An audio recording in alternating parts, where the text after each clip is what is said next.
Hello dear. तो आज का वीडियो बहुत ही शानदार है। एक क्वेश्चन पूछा गया है, हम देखने वाले हैं मेडिकल सर्जिकल नर्सिंग 2 का।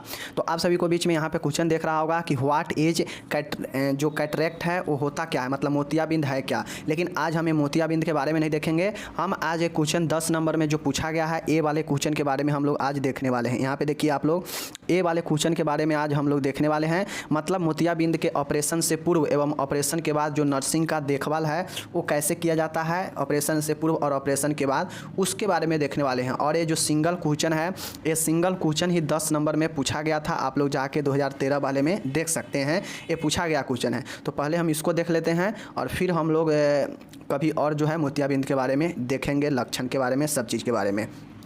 तो आप लोग को यहाँ पे देखना है। देखिए यहाँ पे लिखा हुआ है कि write down the pre and post operative nursing management. मतलब जो नर्सिंग मैनेजमेंट होता है वो आपको प्री एंड पोस्ट में, ये जो कैटरेक्ट है, इस कैटरेक्ट के जो है प्री और पोस्ट ऑपरेटिव नर्सिंग मैनेजमेंट लिखना है। तो चलिए हम लोग इसको देखते हैं कि क्या होता है प्री में और क्या होता है पोस्ट में।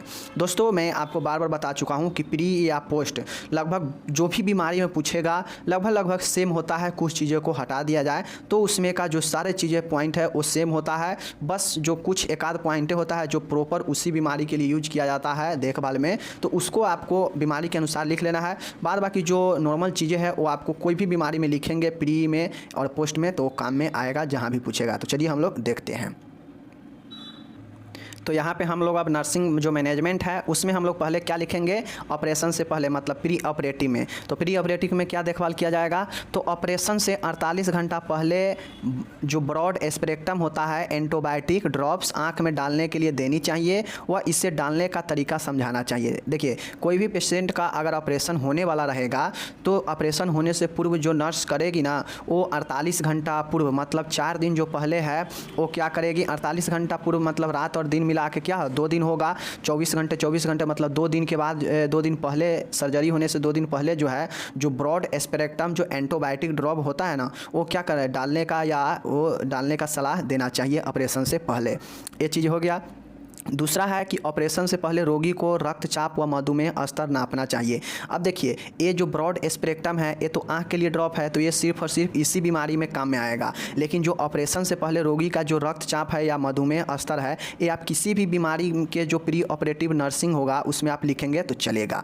उसके बाद है मधुमेह रोगी का विशेष ध्यान रखना चाहिए। अब ये भी आप किसी भी बीमारी के जो प्री ऑपरेटिव नर्सिंग होगा उसमें आप लिखेंगे कि मधुमेह के रोगी को विशेष ध्यान रखना चाहिए, तो ये किसी भी बीमारी के लिए चलेगा। तो ये 3 पॉइंट है जो कि ऑपरेशन से पहले नर्स ध्यान रखेगी। ये चीज़ें हैं। अब यहाँ पे देखिए ऑपरेशन के बाद जो नर्सिंग है वो क्या क्या ध्यान में रखेगी। अब यहाँ पे जो ऑपरेशन से पहले तो ये 3 चीज़ को ध्यान में रखेगी कि ब्रॉड स्पेक्ट्रम एंटीबायोटिक ड्रॉप आँख में डालने के लिए बोलेगी नर्स पेशेंट को 48 घंटा पहले, या खुद भी डाल देगी। उसके बाद है 2 है कि ऑपरेशन से रक्तचाप व मधुमेह स्तर नापना चाहिए ऑपरेशन से पहले। दूसरी है कि मधुमेह रोगी को विशेष ध्यान रखना चाहिए। नेक्स्ट अब इसमें 3 पॉइंट है। अब यहाँ पे जो ऑपरेशन के बाद जो नर्सिंग देखभाल होगा ये हो गया प्री। अब हम लोग देख रहे हैं पोस्ट। तो पोस्ट में क्या होगा कि रोगी को ऑपरेशन के बाद आँख पर लगाए गए कॉटन पैड को 6 से 8 घंटे तक आंख पर लगे रहने के लिए बताना चाहिए। देखिए आप लोग देखते होंगे कि किसी भी पेशेंट का अगर मोतियाबिंद का ऑपरेशन होता है तो उसके आंख पे रुई और कॉटन का पैड लगा दिया जाता है उसी आंख पे जहां पे सर्जरी हुआ है। तो ये जो पैड जो कॉटन लगा होता है उसको कितने देर तक बोलना चाहिए रखने के लिए, तो 6 से 8 घंटे तक ऑपरेशन के बाद। ये चीज़ें है। दूसरा पॉइंट है कि रोगी को आँखों का गहरा चश्मा पहनने के लिए निर्देशित करना चाहिए। मतलब जो रोगी है, रोगी को आँखों पर जो गहरा चश्मा होता है, मतलब जो ब्लैक कलर का, वो पहनने के लिए निर्देशित करना चाहिए। इससे होता ये है कि जो धूप आएगा ना, तो धूप वो ब्लैक वाला चश्मा ही ऑब्जर्व कर लेगा, आँख पर इफेक्ट कम पड़ेगा। लेकिन अगर व्हाइट लगाएगा तो व्हाइट क्या करता है, आसानी से किसी भी चीज़ को आर पार कर देता है। तो वो जो है वो जो चश्मा होगा वो धूप को उसके आँखों पर भी पड़ेगा, इसलिए इफेक्ट पहुँचेगा, इसलिए गहरा चश्मा का निर्देशित करना चाहिए। तीसरा है कि यदि कोई समस्या हो तो तुरंत चिकित्सक को सूचित करने के लिए कहें। अगर नर्स को ये भी बताना चाहिए पेशेंट को कि अगर आपको आँख में कोई भी प्रॉब्लम हो सर्जरी के बाद तो तुरंत जो है चिकित्सक डॉक्टर को सूचित करना चाहिए। ये नर्स का काम है ऑपरेशन के बाद। चौथा है कि आंखों से आने वाली डिस्चार्ज को नियमित रूप से विष संक्रमित कॉटन से साफ करें। मतलब सीधा समझिए कि जो आँख है उससे सर्जरी के बाद हो सकता है जो आंसू आता है या जो मटेरियल निकलेगा, उससे जो भी पदार्थ जो भी डिस्चार्ज निकलेगा तो उसको कॉटन से विसंक्रमित जो कॉटन होता है साफ़ कॉटन से नियमित रूप से साफ़ करते रहे। ये चीज़ों को भी उसको ध्यान दिलाना चाहिए पेशेंट को। तो ये 4 पॉइंट है। 4 पॉइंट में हम लोग ने क्या क्या देखा। पहला पॉइंट तो देखा कि जो पैड लगा होता है सर्जरी के बाद आँखों पर उसे 6 से 8 घंटे तक कहना चाहिए कि लगाए रखना है। दूसरा कि रोगी को गहरे चश्मे लगाने के लिए निर्देशित करना चाहिए। तीसरा है कि कोई भी समस्या हो तो डॉक्टर को तुरंत सूचित करें।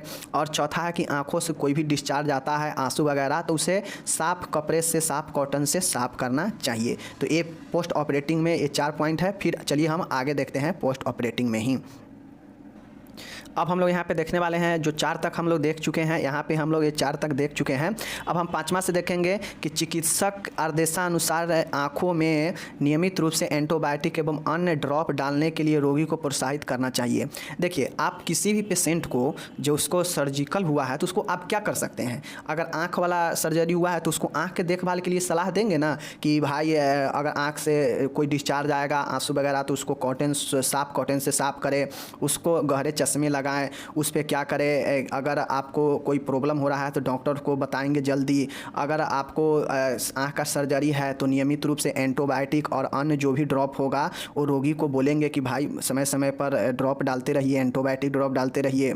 6ठा पॉइंट है कि रोगी को बैलेंस डाइट एवं विटामिन सी युक्त भोजन लेने के लिए कहना चाहिए। विटामिन सी जो है आँख के लिए अच्छा होता है, आँख की रोशनी के लिए। और संतुलित आहार लेने के लिए हम पेशेंट को बोलेंगे। तो ये जो संतुलित आहार है ये सर्जरी के बाद किसी भी पेशेंट को आप बोलिएगा लेने के लिए तो चलेगा।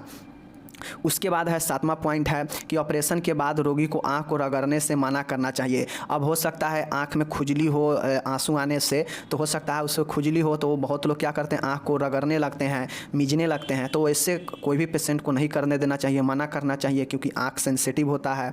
8वां है कि आँख पर अधिक दबाव डालने से मना करना चाहिए। वही चीज़ें है कि आँख पर अत्यधिक मीजना नहीं चाहिए या कोई भी चीज़ का भार नहीं, दबाव नहीं डालना चाहिए क्योंकि सर्जरी हुआ है, प्रॉब्लम होने लगेगा। 9वां है ऑपरेशन वाली आंखों पर कुछ निश्चित दिनों तक पानी न डालने का निर्देश दे व सिर से नीचे की ओर नहाने के लिए बताए। अब जिस आंख में ऑपरेशन हुआ है वहाँ पे पानी कुछ दिनों तक बोले कि पानी का यूज नहीं करना है, उससे नीचे जो गर्दन है गर्दन से नीचे ही स्नान करे या धोए कुछ भी करे, लेकिन आँख को बचा के रखे कुछ दिन तक जो सर्जरी हुआ है उसको पानी से। तो ये सारे चीज़ें हैं जो कि आप लोग कर सकते हैं और ये नॉर्मल चीज़ है, याद करना कितना आसान हो गया। बिल्कुल आप लोग आसानी से इसको प्री और पोस्ट को याद कर सकते हैं। तो ये हो गया प्री और पोस्ट। तो हम इसका जटिलता भी देख लेते हैं।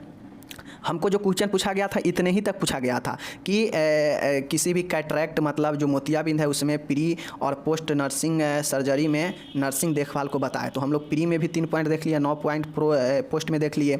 अब इसमें जटिलता भी पूछ सकता है तो थोड़ा जटिलता हम लोग देख लेते हैं। चलिए देखते हैं तो जटिलता क्या क्या होगा। देखिए यहाँ पे कॉम्प्लिकेशन में पहला है पोस्टेरियर जो कैप्सूल है ऑप्सिटी पीसीओ, जो पोस्टेरियर कैप्सूल ऑप्सिटी होता है उसमें जटिलता प्रॉब्लम आ सकता है। नेक्स्ट है इंट्राक्यूलर लेंस डिसलोकेशन हो सकता है, मतलब जो हमारा लेंस है आँख में अंदर वो क्या होगा जहाँ पे लोकेशन है वो डिसलोकेशन हो सकता है। ये सर्जरी से क्या होगा, ये सब जटिलता है मोतियाबिंद में।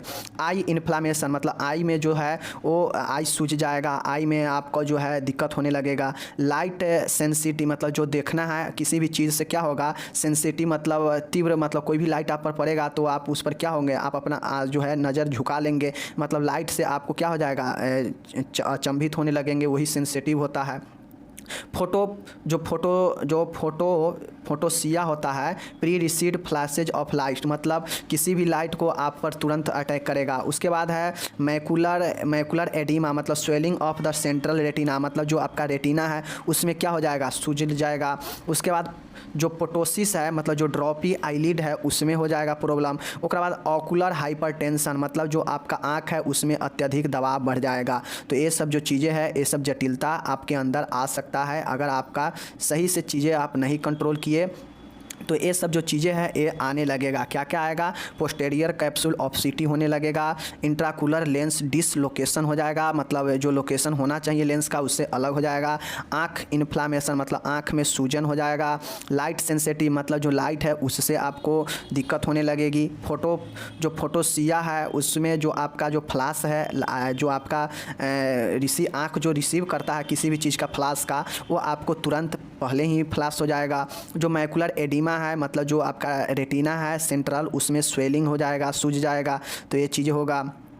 जो पोटोसिस होता है, ड्रॉपी आईलिड, वो हो सकता है। उसके बाद ऑकुलर हाइपरटेंशन मतलब जो आई का प्रेशर है वो अत्यधिक चिंता, अत्यधिक स्ट्रेस से आपका आंख पर क्या होगा, प्रेशर पड़ने लगेगा। सर्जरी से ये सब जो है जटिलता आ सकता है। क्या क्या जटिलता, आई इन्फ्लामेशन हो जाएगा, लाइट सेंसिटिव हो जाएगा, इंट्राकुलर लेंस डिसलोकेशन, मतलब आप सीधा लिख देंगे लेंस डिसलोकेशन, ये भी चलेगा। पोस्टेरियर कैप्सूल ऑप्सिटी जो होता है वो भी हो जाएगा। फोटोसिया मतलब जो फ्लैश, जो आपके आंख पर किसी चीज़ का जो फ्लैश आता है वो आपको क्या होगा, जल्दी ही अटैक करेगा। जो मैकुलर एडिमा होता है, रेटिना आपका स्वेलिंग हो जाएगा। तो ये सब जो चीज़ें हैं जटिलता है, आप लोग इसको अच्छे से देख लीजिएगा।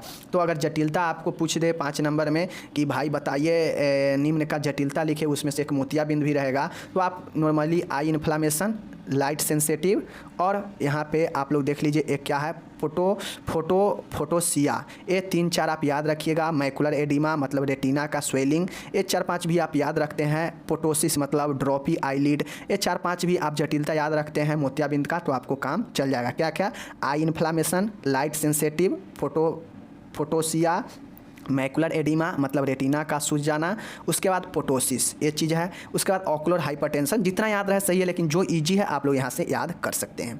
तो यहाँ पे क्वेश्चन 10 नंबर के पूछा गया था, समाप्त होता है। बाद बाकी हम लोग मिलते हैं अगले किसी वीडियो के साथ अगले सब्जेक्ट में। तब तक आप लोग ये एग्जाम टारगेट क्वेश्चन को बिल्कुल देखते चलिए। पहले हम क्वेश्चन बैक करने का कोशिश करते हैं, उसके बाद समाप्त हो जाएगा तो हम लोग एक्स्ट्रा क्वेश्चन करेंगे।